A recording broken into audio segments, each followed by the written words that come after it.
LCI Soir, un nouvel invité avec nous sur le plateau, le père Pierre Amar. Merci d'être avec nous, vous officiez dans le diocèse de Versailles. Vous êtes aussi très actif sur les réseaux sociaux sous le nom de Padre Blog. Quelle a été votre réaction ce matin après l'annonce de cette information ? Nous sommes bouleversés. Bouleversés parce que je suis prêtre de terrain, comme le père Jacques qui a été égorgé ce matin. Puis bouleversés parce que tout ça a eu lieu pendant un moment qui est le plus sacré, qui est au cœur de la vie du prêtre, qui est la messe. Non seulement au cœur de la vie des chrétiens, qui se rassemblent chaque dimanche, chaque jour, même s'ils le peuvent, la preuve, ce matin. Et puis le cœur, le sommet de la vie du prêtre, qui est la messe. Donc être égorgé au cœur de ce moment-là, c'est abominable, c'est terrifiant, c'est à la fois sublime parce que c'est le cœur du prêtre, et en même temps, je suis bouleversé. Comment la communauté catholique doit-elle réagir ? J'ai reçu ce soir deux appels téléphoniques. Le premier, celui du maire de la ville dont je suis curé, qui m'a envoyé un petit message, un petit SMS. Je pense à vous, je ne sais pas quoi dire, mais je pense à vous. Ça m'a beaucoup touché. Puis j'ai reçu un deuxième appel, celui de l'imam, du recteur de la mosquée de Limay, dont je suis le curé, qui m'a envoyé lui aussi un petit message par mail cette fois-ci, disant combien il pensait à moi. Donc vous voyez, la réponse, elle est déjà là. Puis ensuite, je crois que la réponse, on l'a sous les yeux ces jours-ci, et je supplie tous vos confrères de tous les médias du monde, elle est à Cracovie en ce moment même, la réponse. Elle est dans ces jeunes, ces milliers de jeunes, des centaines de milliers, on parle de 2 millions de jeunes réunis dimanche prochain autour du pape, qui arrivent dès demain à Cracovie. La réponse, elle est là. Ces jeunes pleins d'espérance, plein de joie, plein de courage, qui assument leur foi de façon décomplexée. La réponse, elle est déjà là face aux atrocités de ces barbares qui ont égorgé un prêtre ce matin. Alors justement, vous parliez des JMJ, les Journées mondiales de la jeunesse. Elles ont lieu actuellement en Pologne, à Cracovie, dans la ville natale de Jean-Paul II. Les jeunes catholiques du monde entier se rassemblent autour du pape François. Nous sommes en ligne avec Monseigneur Lalanne de l'évêché du Val d'Oise. Vous êtes justement sur place. Comment a été ressentie cette nouvelle venue de Saint-Étienne-du-Rouvray ce matin par les fidèles autour de vous? Ça a été vraiment terrible pour l'ensemble des jeunes, pour les prêtres, pour les évêques. Vous savez que les 3/4 des évêques sont là et il y a eu vraiment une stupeur devant l'effroyable, devant ce drame impensable et horrible qui vient d'avoir lieu ce matin. Ça, c'est la première réaction. La deuxième, j'étais avec 450 étudiants de mon diocèse, du Val d'Oise, à 30 km de Cracovie. Eh bien, le désir des uns et des autres, aussitôt, ça a été de se mettre à prier. Donc, on a des jeunes là qui sont vraiment des chercheurs de Dieu et quel que soit le drame, comme le disait Monseigneur Lebrun, l'archevêque de Rouen, on n'a pas d'autres armes que la prière et la fraternité entre les hommes. Et je trouve qu'il y a un contraste incroyable entre cette petite église où ce prêtre célébrait la messe avec quelques fidèles. L'église, c'est un lieu de paix, c'est un lieu de communion, c'est un lieu de vie fraternelle. Et le Christ est pour nous chrétiens le prince de la paix. Et puis là, on a cette violence inouïe.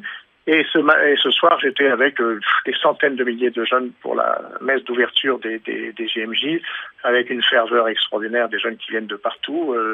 Et là aussi, je crois que c'est, comme j'entendais l'auditeur à l'instant, la personne qui me précédait à l'antenne, là, le fait, je crois que c'est la meilleure réponse. Pardon ? Vous le disiez, je vous précisais juste que c'était le père Pierre Amar qui était avec nous sur le plateau. Je le salue en même temps. Merci, voilà. Vous disiez que, en fait, c'est le fait que ce rassemblement perdure, qu'il soit synonyme de fête et de prière. C'est ça la réponse que doit apporter la communauté catholique. Je crois que c'est vrai. Vraiment, je crois que c'est ça. Le fait que ces jeunes soient rassemblés, qu'ils souhaitent et qu'ils désirent être artisans de paix, de justice et de fraternité. Je crois que ça, c'est de fait la meilleure réponse. D'autre part, je voulais vous dire, c'est vraiment, je suis frappé et extrêmement touché par tous les messages que je reçois, non seulement d'hommes politiques, d'élus, de représentants de l'État dans mon département, mais aussi c'est un département où il y a beaucoup de musulmans, d'imams, de présidents de mosquées, de présidents de communautés juives. Ils sont unanimes. Et on voit là que, je crois que les uns et les autres, on est dans cette même dynamique, et je trouve que ça c'est extrêmement important pour demain. C'est pas la réponse à la violence. c'est pas par la violence. Et donc, merci beaucoup, Monseigneur Lalanne, voilà. Évêque de Pontoise, d'avoir été avec nous en ligne, en direct depuis Cracovie, où se déroulent justement les Journées mondiales de la jeunesse. Alors, Père Pierre-Amar, vous vouliez réagir à ces propos? Oui, je rejoins Cracovie demain avec beaucoup de joie, et je crois que ça va me faire du bien de retrouver cette joie et cette espérance. Maintenant, je crois profondément que ces barbares qui ont égorgé le Père Jacques ce matin savaient très bien ce qu'ils faisaient. On parle de folie meurtrière, etc. Mais moi, je crois qu'ils savaient très bien ce qu'ils faisaient. Ils ont visé ce que nous sommes. Ils ont visé la France. La France dans son histoire, dans son héritage, dans son patrimoine. Le prêtre, la figure du prêtre, du curé, elle est très forte dans le cœur des gens. Qu'on soit croyant ou pas croyant, qu'on soit tout simplement français. Vous voulez dire qu'au même niveau que le 14 juillet, c'est plus exactement. qu'un prêtre. Une religion, c'est un symbole. On a visé le 14 juillet à Nice avec cet attentat barbare aussi abominable des enfants, des familles. Dans l'identité nationale, le 14 juillet est la fête de notre pays.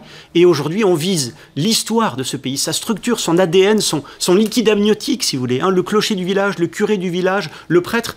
Ça fait partie de l'histoire de ce pays. C'est la France. Et ce soir, je crois profondément que ces hommes savent très bien ce qu'ils ont fait en visant ainsi un prêtre au cours de la messe. C'est très réfléchi. C'est pas un acte. Je pense que c'est un acte de barbare. Mais je crois que c'est très réfléchi, qu'ils ne sont pas si fous que cela en visant ce que nous sommes. En tout cas, c'était demandé par l'État islamique de viser notamment les églises. Moi, j'avais une question sur un mot précis qu'on a beaucoup entendu aujourd'hui dans la communauté catholique, le terme de martyr. Est-ce que c'est un terme qui est trop fort ? Non, je crois qu'il est juste. On a tué cet homme parce qu'il était prêtre. Et moi, jusqu'à aujourd'hui, je ne savais pas que ça allait devenir dangereux d'être prêtre aujourd'hui en France. Et voilà, maintenant, aujourd'hui, on en a la preuve. Aujourd'hui, c'est dangereux d'être prêtre en France avec ce père qui a été égorgé au cours de la messe. Donc oui, il est martyr parce qu'il a été tué, parce qu'il était prêtre. Il n'y a pas eu d'autre raison à cela. Donc oui, je crois qu'on peut user ce terme. Alors après, l'Église elle-même valide les mots, elle fait des enquêtes, etc. Mais je crois que le langage commun est là et le langage populaire est là. Et moi, c'est mon cas. Je pense que ce frère prêtre, que je prie maintenant dans mon cœur, je prie pour lui, je prie avec lui, je crois qu'il est mort martyr, oui, effectivement. Est-ce que ce n'est pas entré un peu dans la rhétorique de Daesh et des terroristes que de parler de martyrs, de parler de victimes du terrorisme comme les autres, finalement? Attention, Daesh utilise ce mot en le travestissant, en changeant sa profonde réalité. Les martyrs chez Daesh, c'est ceux qui prennent la vie des autres. Lui, ce Père Jacques, il a donné sa vie, il a donné d'abord comme prêtre, 58 ans de fidélité. Avec ce mot, on entre sur le terrain de la guerre des religions un petit peu. Est-ce que c'est le mot qu'il faut utiliser? Le martyr, pour nous, c'est celui qui donne sa vie pour les autres. Non pas qu'il la prend, mais qui la donne. Et c'est ce qu'a fait le Père Jacques dans ses 58 années de fidélité. Ça me donne le vertige, ça fait 15 ans que je suis prêtre. 58 années, le Père Jacques, c'est juste incroyable. Et il l'a donné jusqu'au bout, au cœur même de ce qui fait la vie du prêtre, c'est la messe. Alors on va regarder justement à Saint-Étienne, à côté de Saint-Étienne-du-Rouvray, dans la banlieue de Rouen, il y avait une messe à Notre-Dame de Rouen, une cathédrale qui était pleine de fidèles et venus prier pour les victimes du terrorisme en général. C'est un reportage signé Sylvain Mélenvoix.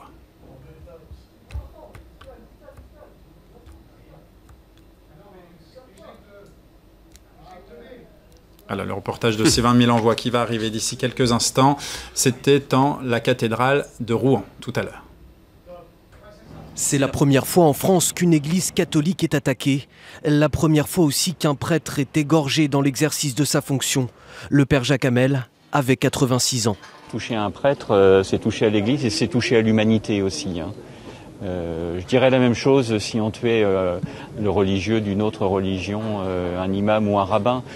S'en prendre à un religieux, c'est s'en prendre un message de paix, d'amour, de tolérance. À travers tout le pays, les chrétiens sont sous le choc, comme ici à Lille, où l'émotion des fidèles laisse parfois place à la colère. Et bon, je sais bien qu'il faut donner le pardon, mais là c'est dur. Apprendre des choses comme ça, c'est très difficile. Il n'y a pas de mots pour qualifier ces actes parce que c'est pas du tout humain. Il n'y a pas de différence, il y a une seule race, il n'y a pas plusieurs, il y a une seule race, c'est la race humaine. J'ai l'impression qu'il n'y a plus de limite, à l'horreur, que tout est permis. On ne sait pas jusqu'où ça va aller, quoi. Même consternation à Paris, sur le parvis de la cathédrale Notre-Dame, où l'on s'inquiète maintenant pour la sécurité dans les paroisses. Les églises, ça représente quand même un lieu de paix où tout le monde peut se recueillir. Et là, c'est la certitude, quoi. Je pense qu'on fera l'effort d'y aller. Et du moins, mais ça ne nous rassure pas et puis ça ne donne pas envie non plus, c'est clair. Pour nombre d'entre eux désormais, à l'heure de la messe, la quiétude aura pour longtemps disparu. Père Pierre Amar, c'est ce que vous nous disiez tout à l'heure, les croyants et les non-croyants réunis aujourd'hui, la France est meurtrie. Merci. Et même, j'ai envie de dire, vous savez, ce prêtre, ce frère prêtre pour moi, je le connaissais peu, il est du diocèse voisin au mien, le diocèse de Rouen. Non, très peu, non, même pas. Le diocèse de Rouen est à côté du diocèse de Versailles. Ce frère prêtre que je considère comme un frère, son martyre m'engage aujourd'hui. J'ai envie de lui dire, s'il nous entend, et il nous entend, j'en suis convaincu, qu'il y aura des jeunes prêtres derrière lui pour reprendre le flambeau, pour témoigner là où ils sont dans leur paroisse. Moi, je suis curé de terrain, je suis curé de paroisse, pour témoigner de paix, de joie, d'amitié. Le prêtre, c'est un homme de paix. Et on va reprendre le flambeau, et la réponse à Daesh, on la donnera, et je suis heureuse de la donner ce soir grâce à vous. Il y aura d'autres prêtres qui vont reprendre le flambeau. Ce martyr, cette offrande du Père Jacques, elle nous engage, et on va continuer de façon sereine. Il était assez engagé a priori dans la fraternité avec les frères musulmans, enfin les frères, la communauté musulmane. Voilà, la communauté musulmane, exactement. C'est quelque chose que vous aussi vous faites Oui, nous sommes habitués. Là où on est, il y a toujours différentes communautés religieuses. Mon propre voisin, à côté du presbytère, est protestant évangélique. Lors de ma messe d'installation comme nouveau curé de cette paroisse, le recteur de la mosquée est venu et a assisté à la messe. Donc nous sommes habitués au dialogue interreligieux. Là, ce qui nous bouleverse, c'est que des barbares, sachant très bien ce qu'ils faisaient, ont commis un acte atroce qui est d'égorger un prêtre au cœur de sa vie de prêtre, qui est la messe. C'est ça qui nous bouleverse profondément. Alors aujourd'hui en France, 45 000 églises existent, 1227 sont actuellement sous haute sécurité, surveillées par des forces de l'ordre. Comment ont réagi à la fois les prêtres mais aussi les fidèles aujourd'hui après cet attentat de Saint-Étienne-du-Rouvray? C'est un reportage en Alsace signé Raphaël Tacquart. Après les attentats du 13 novembre, la protection de la cathédrale de Strasbourg a été renforcée. Filtrage à l'entrée, fouille des sacs obligatoires, des mesures de sécurité supplémentaires pour cet édifice qui draine chaque année plus de 4 millions de visiteurs. Tout à fait normal. De nos jours, c'est tout à fait normal.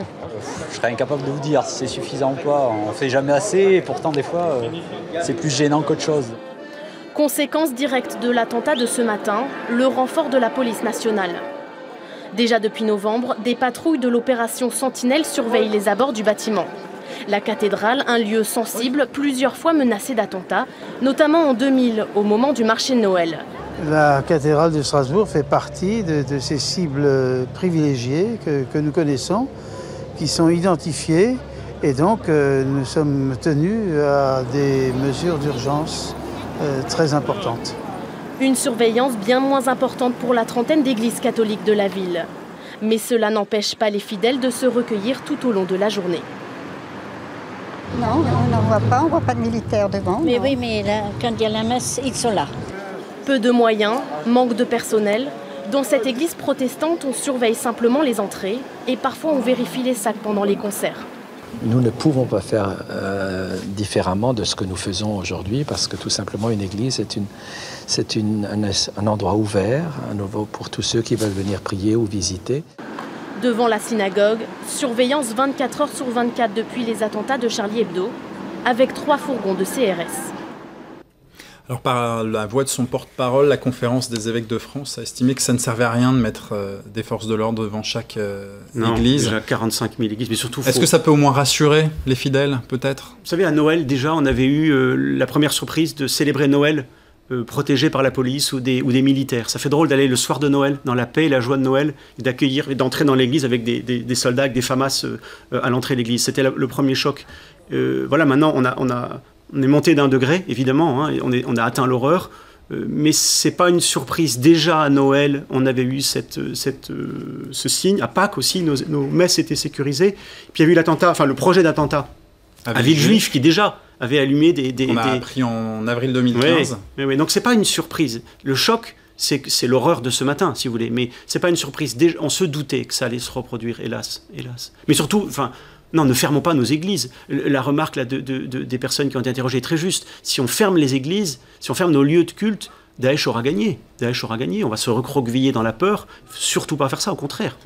Attention quand même aux lieux de rassemblement. Par exemple, le mois d'août, ce sont les grandes fêtes mariales, notamment autour de Lourdes, où il y a beaucoup de monde qui converge à ce moment-là. Il faut quand même protéger ces gens-là. essayer de le faire, non? Oui, et puis... Lourdes a déjà annoncé d'ailleurs des renforts policiers. C'est sûr, pour le et au 15 août. JMJ, on sait bien que les forces polonaises sont mobilisées. Maintenant, cette réponse-là, elle ne m'appartient pas, elle appartient aux forces de l'ordre. Je pense que chacun doit faire son travail. Non, mais vous, ça vous dérange pas d'officier la messe avec à l'extérieur des forces de l'ordre? Non, ça va changer, et je verrai ça avec tristesse, évidemment. C'est nouveau pour moi dans ma vie de prêtre. Mais merci à toutes ces forces de l'ordre qui s'engagent et qui nous protègent et qui feront qu'on puisse prier, on est compte, prier le Dieu d'amour et de la paix en sécurité. Vendredi, la conférence des évêques de France appelle à une grande journée de jeûne, de prière. Vous serez à Cracovie, c'est ça? Oui, bien sûr, on la vivra avec tous les jeunes de mon diocèse. Ils sont 2000 du diocèse de Versailles. Je rejoindrai les prêtres du Padre Blog, qui est un peu une équipe de prêtres. On se porte ensemble dans la prière et l'amitié fraternelle. On va vivre ce moment de grande ferveur, soutenu par la prière des jeunes. Je pense qu'il n'y a rien de mieux pour... Parce qu'on accuse le coup, c'est vrai, je ne vous cache pas, ce soir, notre vie de prêtre, elle est bouleversée par le témoignage du Père Jacques ce matin. Oui, c'est-à-dire, vous en avez parlé entre vous? Oui, on en parle entre nous, et certains d'entre nous se disent, bon, ben voilà, aujourd'hui... il y a de la peur un peu? La police m'a appelé aujourd'hui. C'est la première fois qu'elle le fait, en me disant, voilà, Père Amar... la police municipale? Non, nationale. M'a appelé en me disant, vous demande d'être vigilant, de nous signaler... tout ce qui pourrait changer un petit peu dans votre environnement. Ils font leur travail et je les remercie du plus profond du cœur. Mais c'est nouveau dans ma vie de prêtre. Il va falloir que je prenne cet élément dans ma vie de prêtre qui est nouveau. C'est nouveau. Une expérience curieuse et là, c'est un peu triste. Dans votre prochain prêche, qu'est-ce que vous direz à vos fidèles? De toute façon, je leur dirais qu'il faut rester dans la paix, l'amour et le pardon, ce qui n'est pas toujours très simple, surtout vis-à-vis de ceux qui nous persécutent, et là c'est le cas. Et je leur dirais qu'on a voulu toucher la France, j'y crois profondément. On a touché l'ADN de la France. Ces gens savent très bien ce qu'ils font en égorgeant après au cours de la messe. Ils savent très bien la force du symbole, la force du signe que ça peut être. Attaquer la France dans ce qu'elle a de ses racines, de son héritage et de son patrimoine. Merci beaucoup, Père Pierre Amar. Vous êtes vous officiez dans le diocèse de Versailles. Vous partirez demain rejoindre la jeunesse catholique. Avec joie. Au JMJ de Cracovie. Et surtout, vous êtes sur les réseaux sociaux avec Padre Blog, votre pseudo. Merci d'avoir été avec nous. On va regarder ces images qui nous parviennent à l'instant de Saint-Étienne-du-Rouvray, des images de recueillement encore et toujours. Les fidèles, les gens de la ville, tous ceux qui connaissaient ou qui ne connaissaient pas le Père Jacques Hamel, 86 ans, mort égorgé ce matin dans son église Saint-Étienne. Tous se retrouvent devant la mairie pour allumer des bougies, déposer des fleurs, déposer des mots, faire une prière ou non. Voilà ces images qui nous parviennent en direct, tournées par Camille Pettineo et Xavier de Giacomoni. Dans un instant, vous retrouverez Ils font l'écho avec Isabelle Gounin. On se retrouve à 23 h pour une nouvelle édition, un nouveau journal, LCI Soir, largement consacré donc à cette attaque menée ce matin contre l'église de Saint-Étienne-du-Rouvray. A tout de suite.